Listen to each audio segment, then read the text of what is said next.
और हमारा जो गहरा ज्ञान विज्ञान है उसमें हमारा एक एक जो ऋषि रहा है, पुराने जमाने में ऋषि उसी को कहा जाता था जो रहस्यों को जानता था। रहस्य क्या होता है? कोई ऐसा टॉपिक जिसके ऊपर साइंटिस्ट रिसर्च करने का काम करता है। और हजारों साल पहले हमने भूमि के बारे में, भवन के बारे में, खाने के बारे में, पीने के बारे में, जीने के बारे में, फसलों के बारे में सारी रिसर्च कर ली। और जब सारी रिसर्च खत्म हो जाती है, आप अपने जीवन से हिसाब लगाइए। आपने पढ़ाई कर ली, आपको नौकरी मिल गई, आपका पेट भर गया, आपको खाने की चिंता नहीं, आपको कपड़ों की चिंता नहीं, आपको घर की चिंता नहीं। उसके बाद व्यक्ति क्या चिंता करता है? मैं कौन हूं, मैं कहां से आया, मुझे कहां जाना है। यह सवाल उसके बाद आता है या भूखे भिखारी को आता है? भिखारी कभी चिंतन करेगा कि मैं कौन हूं, मैं कहां से आया हूं, कहां मुझे जाना है? यह चिंतन कौन करेगा? मन क्या है, आत्मा क्या है, शरीर कैसे बना है, परमात्मा कुछ है क्या, प्रकृति क्या है, चीजें कैसे काम करती हैं। यह भूखा नंगा समाज सोच सकता है या विकसित समाज सोच सकता है? विकसित समाज सोचेगा ना। अच्छा, मंदिर कौन बनाएगा? विकसित समाज बनाएगा या भूखा समाज बनाएगा?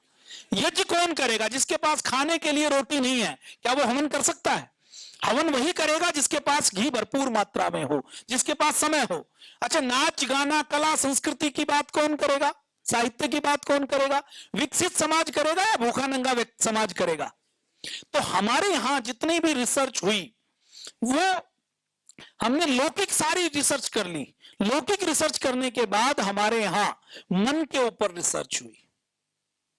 शरीर के ऊपर तो कर ली, सर्जरी कर ली, देख लिया, बीमारियां ठीक कर ली। अब बीमारियां ठीक कर ली, शरीर को देख लिया, तो हमारे शरीर में जो नहीं दिखता वो क्या है?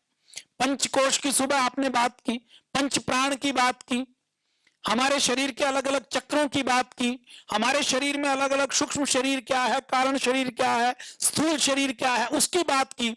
ये सारी चीजें क्या आज का विज्ञान खोज पाया है? क्यों? क्योंकि आज के विज्ञान का लेवल वो नहीं आया है कि वो इनके बारे में सोच सके। इस लेवल तक आने के लिए आज के विज्ञान को और 50 साल लगने वाले हैं। लगने वाले हैं या नहीं लगने वाले? तो मन के ऊपर खोज की, फिर प्रकृति के ऊपर खोज की, परमात्मा के ऊपर खोज की। जब धरती की सारी खोज हो गई तो फिर हमने सूर्य के ऊपर खोज की, चंद्रमा के ऊपर खोज की, ब्रह्मांड के ऊपर खोज की, ब्रह्मांड कैसे बना इसके ऊपर खोज की, ब्रह्मांड में प्रलय कैसे होती है इसके ऊपर खोज की, ब्रह्मांड में अलग अलग लोक कैसे हैं, अलग अलग गैलेक्सी कैसी हैं, अलग अलग ब्रह्मांडों में यात्रा कैसे होती है, मन की गति क्या है, मन कैसे काम करता है। इन सारी चीजों के ऊपर अलग अलग प्राण कौन से हैं कि शरीर के अंदर केवल हार्ट नहीं धड़कता, लेकिन इस दिल के धड़कने के साथ इसके पीछे कौन कौन सी एनर्जी काम करती है। ये सारे विषय हमारे वेद दर्शन उपनिषद के विषय हैं या नहीं है? है ना।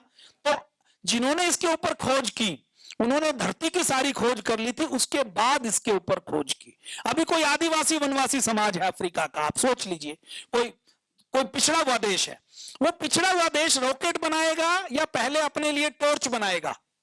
क्या बनाएगा? रॉकेट तो नहीं बनाएगा ना, सैटेलाइट नहीं बनाएगा, पहले वो घर बनाएगा, कपड़ा बनाएगा, फिर रोटी का इंतजाम करेगा, जंगली पशुओं से बचने का इंतजाम करेगा, बीमारी ठीक करने की बात करेगा। जब ये सब हो जाएगा उसके बाद वो उससे ऊपर की चीज सोच सकता है, वो होते होते उसके ऊपर की चीज नहीं सोच सकता। तो अगर 10,000 साल पहले, 20,000 साल पहले, 50,000, 1,00,000 साल पहले इसका समय आप कुछ भी मांग सकते हैं। जो आधुनिक विज्ञान है, दूसरी सभ्यताएं संस्कृति हैं, जैसा सिंह साहब कह रहे थे कि वो कम से कम हमारे वेदों को 5,000 वर्ष पुराना मानता है, उनसे लेकर 1,96,करोड़,8,53,000 वर्ष पुराना हम ये मानते हैं कि 1,96,करोड़,8,53,000 वर्ष पुरानी हमारी संस्कृति है। इसके बीच में कुछ भी आप मान लीजिए, तो उस समय हमारा समाज संपूर्ण विकसित था। इसीलिए हमने मन के ऊपर, आत्मा के ऊपर और ब्रह्मांड के ऊपर खोज की। वेद दर्शन उपनिषद में क्या है? वेद दर्शन उपनिषद में यही विषय है, इसलिए कोई सामान्य व्यक्ति उनको पढ़ता है तो उनको समझ नहीं आते। अब जैसे आइंस्टीन का सूत्र है E=mc², ऐसा ही बोलते हैं ना। तो ये जो आइंस्टीन की थ्योरी है, इसको आप 10वीं कक्षा के बच्चे को पढ़ाएं तो उसको समझ आएगी? आएगी क्या? पहली दूसरी कक्षा के बच्चे को पढ़ाएं तो समझ आएगी? वो 1 2 3 तो कर सकता है, 2 दूनी 4 कर सकता है, लेकिन वो आइंस्टीन की थ्योरी नहीं समझ पाएगा।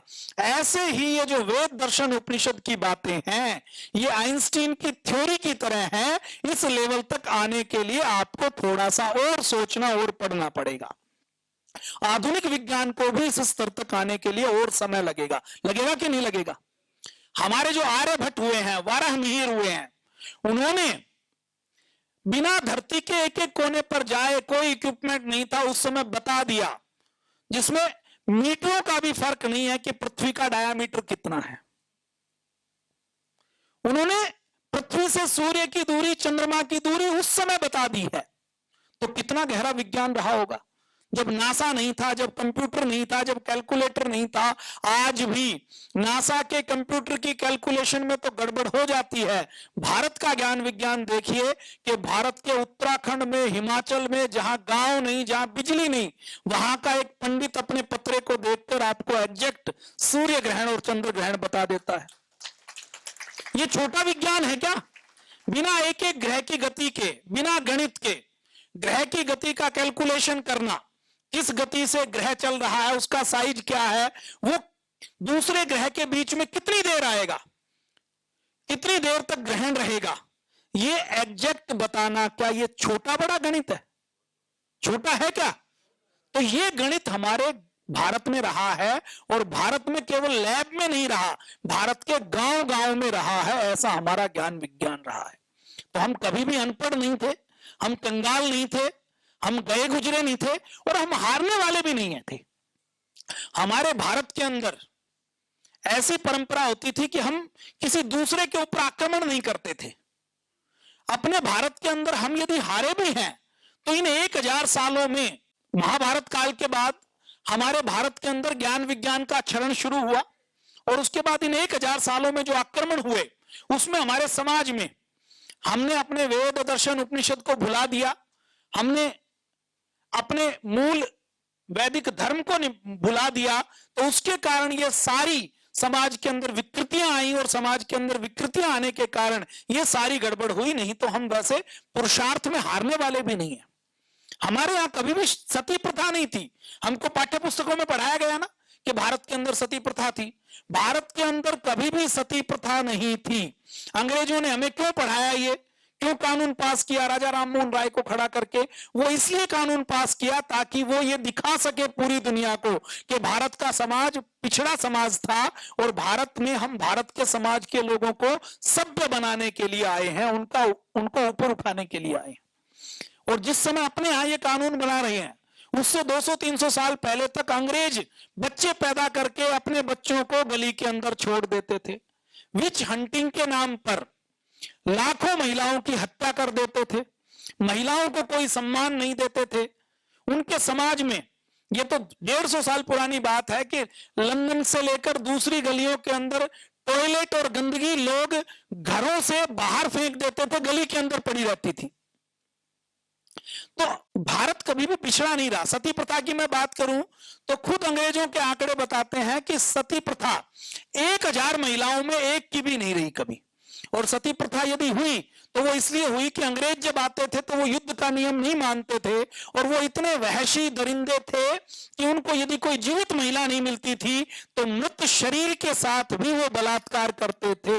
हमारी भारत की नारियां इतनी सती वाली थी कि उनको ये लगता था कि मेरे मरने के बाद मेरा शरीर नहीं मिले, इसलिए वो सती हो जाती थी। जो कुछ हुई भी है ना, वो सारी 12वीं शताब्दी के बाद हुई है, उससे पहले नहीं हुई। महाभारत काल में क्या कोई रानी सती हुई?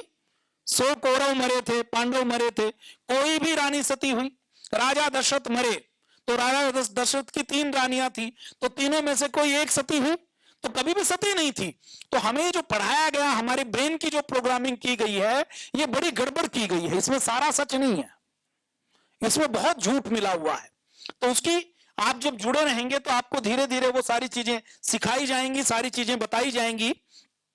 अब अगर वेद दर्शन उपनिषद में आप सारे पढ़ पाए तो ठीक है, और अगर आप सारे नहीं पढ़ सके तो उसके निचोड़ की बात करें। अच्छा, आप में से कितने लोग ये चाहते हैं कि देखो वेद दर्शन उपनिषद पढ़ के योग दर्शन के रास्ते जो अंतिम उद्देश्य है आत्मा का मोक्ष कैसे हो, हमारे ऋषियों ने कहां तक सोचा कि हम ऐसा क्या करें, एक जीवन अच्छा नहीं करना, एक घर नहीं बनाना, रोटी कपड़े की व्यवस्था नहीं करनी, केवल इस शरीर को ठीक नहीं करना। उनकी रिसर्च का लेवल देखिए, उन्होंने ये देख लिया कि एक आत्मा किस प्रकार से पुनर्जन्म करती है, कितने जन्म हो सकते हैं, कहां तक प्रलय हो सकती है, और इसके बाद इस शरीर में हमारी जो आत्मा है उसको जन्म ना लेना पड़े, जन्म ना लेकर उसको मोक्ष की अवस्था में रहना पड़े, वो अवस्था क्या हो सकती है, उस समाधि की अवस्था तक उन्होंने रिसर्च करने का और उसका रास्ता देने का काम किया है। उस समाधि की अवस्था को प्राप्त करने का रास्ता यदि कहीं है तो वो योग दर्शन के अंदर है। कहां पर है? आज सुबह आपको योग दर्शन पढ़ाई गई थी ना, और उस योग दर्शन के अंदर समाधि प्राप्त करनी है तो समाधि का रास्ता है, और उस समाधि प्राप्ति के रास्ते में हम अगर 2 कदम भी चलते हैं, केवल यम नियम का पालन करते हैं। सुबह आपने यम नियम देखे, वो यम नियम का पालन हिंदू, मुसलमान, सिख, ईसाई सब कर सकते हैं कि नहीं कर सकते? सबके लिए। उसमें किसी को कोई विवाद हो सकता है कि महर्षि पतंजलि की यह चीज तो ठीक नहीं है, जो आपने सुबह थोड़ी सी चर्चा की, यम नियम की चर्चा सुनी, उसमें कुछ बदलाव की आवश्यकता है? मैं आपसे बड़ी गंभीर बात कहता हूं, आप पूरी दुनिया के अलग अलग कानून बने हुए हैं, संविधान बने हुए हैं, क्रिमिनल कोड बने हुए हैं, दंड संहिताएं बनी हुई है कि नहीं बनी हुई?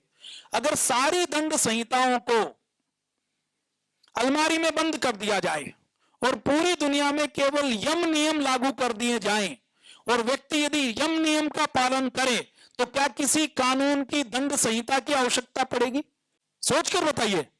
तो आप देखिए महर्षि पतंजलि कितने बड़े रिसर्चर रहे होंगे कि जिन्होंने 2 सूत्रों के अंदर पूरी दुनिया के समाज को ठीक करने का रास्ता दे दिया। जब कोई कानून संविधान बनता है ना, तो बहुत विद्वान लगते हैं, लंबे चौड़े पन्ने लगाए जाते हैं, लंबी चौड़ी धाराएं, फिर उसमें क्लोज लगाए जाते हैं, तब जाकर अलग अलग परिभाषाएं लिखी जाती हैं। किसी को मारना है तो कितने इंच का चाकू था, क्या इंटेंशन थी, 100 चीजें लगाई जाती हैं। भारतीय दर्शन की आप रिसर्च देखिए, समाज को ठीक करना है, केवल समाज यम नियम का पालन करे तो उस समाज में हत्या हो सकती है, बलात्कार हो सकता है, चोरी हो सकती है। यह तो आपको हमने केवल योग का एक पक्ष दिखाया है। तो सुबह आपको अच्छा लगा या नहीं लगा? तो ये यम नियम के रास्ते पर आपको चलना है। आपको केवल प्राणायाम नहीं करना, केवल आसन नहीं करना। आसन प्राणायाम तो रोज केवल इस शरीर के लिए करना है। मन और आत्मा को यदि ठीक करना है तो उसका मार्ग कौन सा है? यम नियम का। तो यम नियम का पालन करना चाहिए कि नहीं करना चाहिए? सुबह आपने लिखे या नहीं लिखे? ये आपसे हम परीक्षा के अंदर भी पूछने वाले हैं। नवधा भक्ति भी आपसे परीक्षा के अंदर पूछने वाले हैं। आपको पहले से हिंट दे रहा हूं मैं। मोटापे, मधुमेह, इंटीग्रेटेड योग, इसके आसनों के नाम भी हम आपसे पूछने वाले हैं। पंचकोश, पंच उपप्राण, प्राण, अंतःकरण, चतुष्टय, शरीर कौन कौन से हैं, ये भी आपसे हम पूछने वाले हैं। तो ये सारी चीजें मैं बात कर रहा था कि हमारा भारतीय संस्कृति इतनी वैज्ञानिक है, इतनी महान है। अब यम नियम को आपने कभी इस रूप में देखा?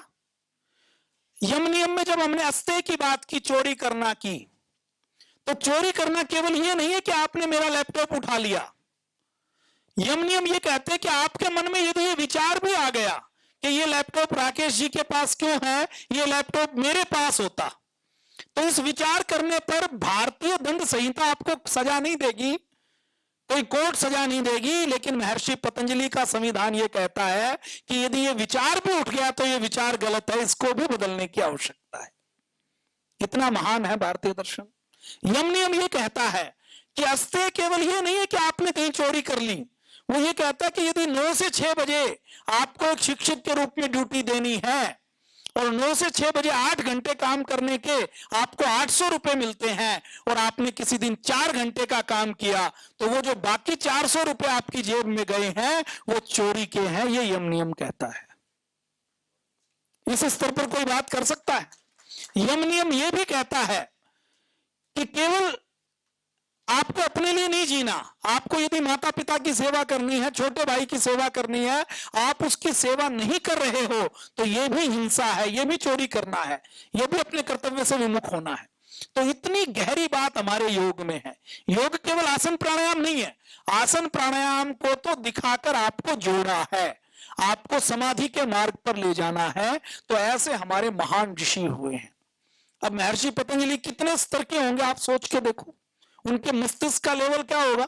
यम नियम में सारी चीजें समेटना कोई आसान चीज है क्या। एक आपने सुबह सूत्र सुना होगा, संतोष अनुत्तम सुख लाभ है, सुना कि नहीं सुना, कि परम सुख यदि धरती पर है तो वो संतोष है। इस अकेले सूत्र से, इस सूत्र को यदि हम पूरी दुनिया में दें तो कई लाख करोड़ रुपए की कमाई इस अकेले सूत्र से कर सकते हैं। दुनिया में जितने लोगों को डिप्रेशन है, जितने लोगों को एंजाइटी है, जितने लोगों को नींद नहीं आने की बीमारी है, उन सब का समाधान इस एक सूत्र को यदि समझ लें तो हो सकता है। किसी ने यदि संतोष परम सुख है इसको समझ लिया तो वो व्यक्ति दुखी नहीं हो सकता, चाहे उसके ऊपर कुछ भी हो, उसके पास चाहे 1 रुपए की संपत्ति ना हो।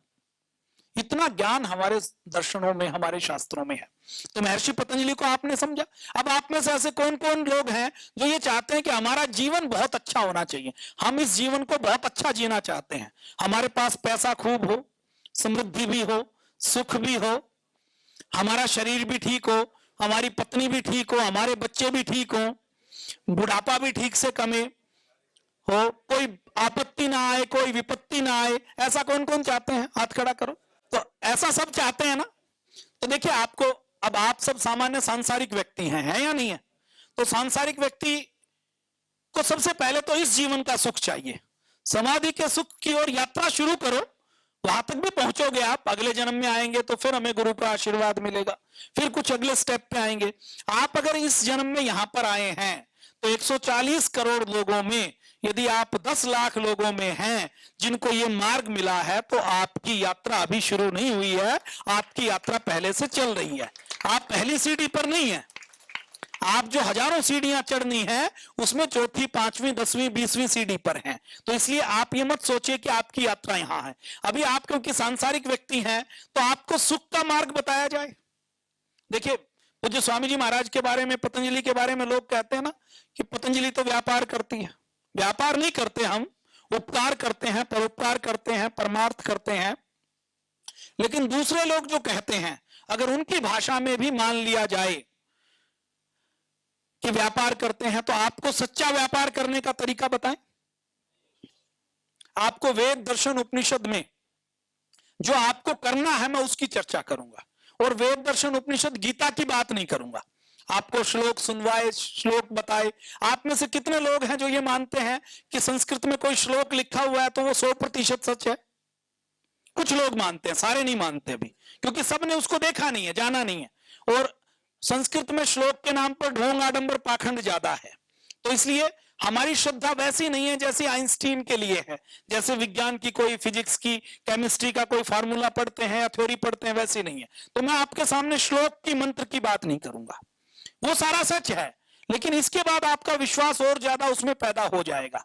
हम जब गीता की बात करें, वेद दर्शन उपनिषद की बात करें, कुरान की बात करें या बाइबल की बात करें, तो हिंदुओं में, मुसलमानों में, यहूदियों में, ईसाइयों में अंतर क्या है, मूल सैद्धांतिक अंतर क्या है। चोटी, टोपी, जनेऊ, कुर्ता पजामा, छोटा पजामा, लंबा पजामा, मंदिर मस्जिद इसको छोड़ दीजिए, जैसे दाढ़ी मूछ को भी छोड़ दीजिए। जैसे ये एसी है, एसी का एक सिद्धांत होता है ना, पंखे का एक सिद्धांत है, कैमरे का एक सिद्धांत है, कैमरे के लेंस के ऊपर कैसे रिफ्लेक्शन जाएगा, फिर पुराने जमाने में मैग्नेटिक टेप के ऊपर कैसे वो स्टोर होगा और दोबारा से रिप्रोड्यूस कैसे होगा, उसका एक सिद्धांत है ना। जैसे ये एम्पलीफायर मैंने लिया हुआ है तो इसका एक सिद्धांत है कि मैंने यहां पर बोला, इसने रिसीव किया, एम्पलीफाई किया और लाउड स्पीकर से आपको तेज आवाज सुनाई दे दी। तो इसका एक सिद्धांत है ना। इसका रंग कुछ भी हो सकता है ना। ये स्टैंड वाला भी हो सकता है, कॉलर वाला भी हो सकता है। जैसे पंखा है, पंखे का एक सिद्धांत है ना कि जब तांबे की तार के अंदर बिजली प्रभावित करेंगे तो कुछ फोर्स पैदा होगी, वो बीच वाली चीज को घुमा देगी। अब पंखा बना लो आप, उसका मिक्सी बना लो, वॉशिंग मशीन बना लो, तो पंखा, मिक्सी और वॉशिंग मशीन देखने में अलग अलग हो सकती है, लेकिन सिद्धांत तो एक ही होगा कि नहीं होगा। तो ऐसा सैद्धांतिक अंतर क्या है हिंदुओं में, मुसलमानों में, ईसाइयों में, यहूदियों में, सोचा कभी आपने? ये आप ना सिंबॉलिक बातें बता रहे हैं। हिंदू त्याग पे मुसलमान भी कुछ त्याग वाले मिल जाएंगे। सिद्धांत मैं बताता हूं, चलिए समय कम है क्योंकि आपकी परीक्षा भी होनी है और ये सबसे महत्वपूर्ण है। ये आपने सीख लिया तो आपका जीवन अच्छा होना तय है, इसको कोई बदल नहीं सकता। आपने इतना अंदाजा तो लगा लिया होगा कि यदि मैं किसी बात पर बल देकर कह रहा हूं, क्योंकि पूज्य गुरुदेव के सानिध्य में मैं 20 साल से हम हैं, तो 20 साल में हमने पूज्य गुरुदेव से कुछ तो सीखा होगा। आपने जब 5 दिन में इतना सीखा तो हमें तो पूज्य गुरुदेव के 20 साल मिले हैं, उनके चरणों में सानिध्य मिला है, तो हमने कुछ तो सीख पाए होंगे। तो देखिए, हिंदुओं, मुसलमानों, ईसाइयों और यहूदियों में जो मूल अंतर है वो क्या है कि हम पुनर्जन्म और कर्मफल को मानते हैं। ईसाई, यहूदी या मुसलमान पुनर्जन्म और कर्मफल को नहीं मानते। ये एक मूल अंतर है।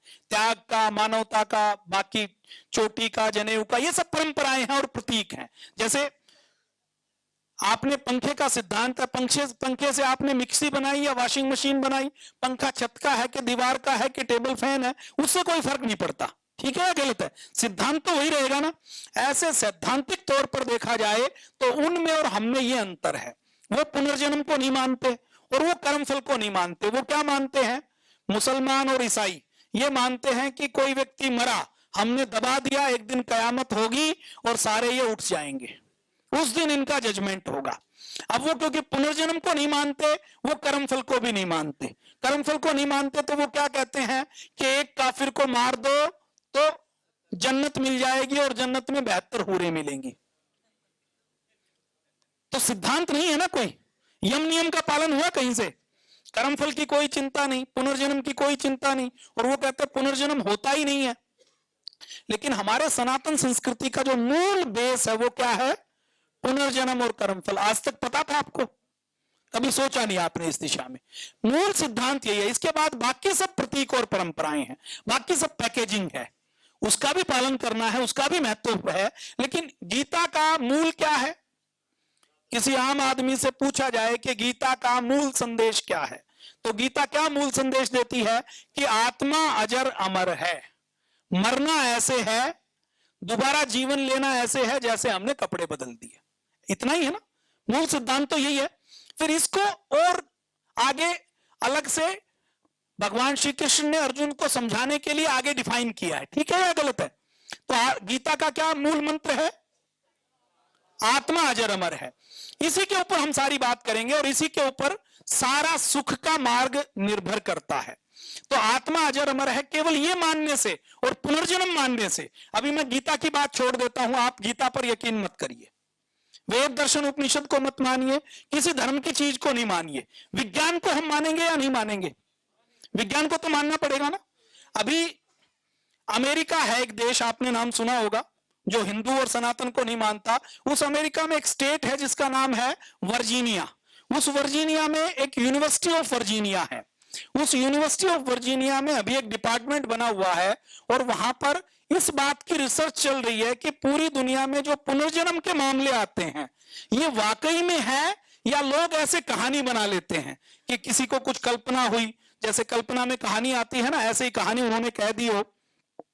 तो वहां पर लगातार एक रिसर्च चल रही है और उन्होंने लगभग 2500 मामलों की रिसर्च की और 2500 मामलों की रिसर्च करने के बाद वो कहते हैं कि ये जो पुनर्जन्म है ये होता है 100%, इसमें झूठ नहीं है।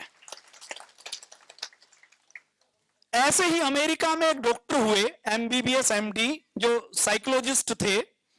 उस डॉक्टर ने किसी का ट्रीटमेंट वो कर रहे थे तो उनके पास कोई एक केस आया, एक महिला आई और उस महिला ने किसी दूसरे देश में अपने जन्म की कहानी बताई कि 500 साल पहले मैं उस देश में थी।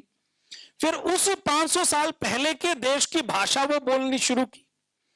अब डॉक्टर इयान स्टीवेंसन, क्योंकि पुनर्जन्म को तो ईसाई भी नहीं मानते और वो तो डॉक्टर थे, अब डॉक्टर कैसे मानेगा? डॉक्टर तो यही मानेगा ना कि शरीर इतना ही है और इसमें यदि कोई भाषा सीखी नहीं तो बिना सीखी हुई चीज इस शरीर में कहां से आ सकती है? क्योंकि उनका तो ये मानना है कि जो हार्ड ड्राइव है वो केवल इतना ही है, दिमाग के अंदर कुछ होना चाहिए और अगर कुछ नहीं है तो उससे बाहर से कुछ आ नहीं सकता। विज्ञान तो यही मानेगा ना, साइंस तो यही कहेगा। तो डॉक्टर इयान स्टीवेंसन ने सोचा कि चलो इसकी इन्वेस्टिगेशन करते हैं। तो वो पिछले जन्म में अरब के किसी देश में थी उसने अपना नाम बताया, अपना कालखंड बताया और उस समय की भाषा बोली। तो डॉक्टर यान स्टीवेंसन ने ऐसे ही जिज्ञासा में, जब उनकी छुट्टी हुई तो उन्होंने सोचा कि उस देश में जाकर इसकी इन्वेस्टिगेशन करते हैं और इसका पता लगाते हैं कि ये इसको फोबिया, ये कहानी इसने कैसी बनाई। और मनोविज्ञान में ऐसी घटनाओं के ऊपर रिसर्च होती है, साइंटिस्ट रिसर्च करते हैं। तो डॉक्टर यान स्टीवेंसन जब वहां पर गए तो अब वो महिला उनकी जानकार थी और उनको पता था कि ये कहानी के अंदर मिक्सअप नहीं है कि इसने कोई कहानी सुनी हो, इसने कहीं से कोई छल कपट करने की कोशिश की हो। तो वहां पर गए तो उसको उस कहानी की पूरी सच्चाई मालूम हुई कि इस नाम की, जो ये बता रही है, इस नाम की महिला होती थी और उस समय ये भाषा बोली जाती थी और उस कालखंड की ये जो कहानी बता रही है ये 100% सत्य है।